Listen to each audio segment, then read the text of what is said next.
দাদা সব মাল আছে। তুমি গাড়ি কোথায় পেয়েছো? নাম কি তোমার? আমার নাম বনি। ছোট থেকে পুলিশের চোখকে ফাঁকি দেওয়াই আমার কাজ। আমার জীবন শুরু হয়েছিল আমার মায়ের খুনিকে মার্ডার করার পর থেকে, আর এখন খুন করাটাই আমার পেশা হয়ে গেছে। কাল রাতেই দুটো মার্ডার করার পর পুলিশ আমার পেছনে পড়ে গিয়েছে, আর আপনাদের এই গাড়িটাই আমাকে পালাতে সাহায্য করেছে। পরে জানতে পারি এটা নাকি আপনাদেরই গাড়ি।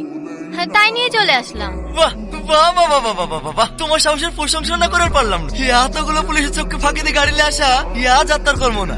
বলো বলো তুমি কি চাও? হ্যাঁ, বলেন কি দিতে পারবেন? 5 লাখ, 10 লাখ, 15 লাখ, 20 লাখ, তুমি যা চাইবা। এইটুকু মেহনতের জন্য 20 লাখ লাগবে না।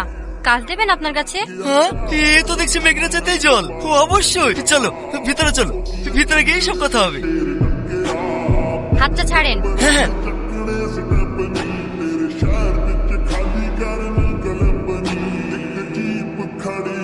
দাদা তোকে ডেকেছে।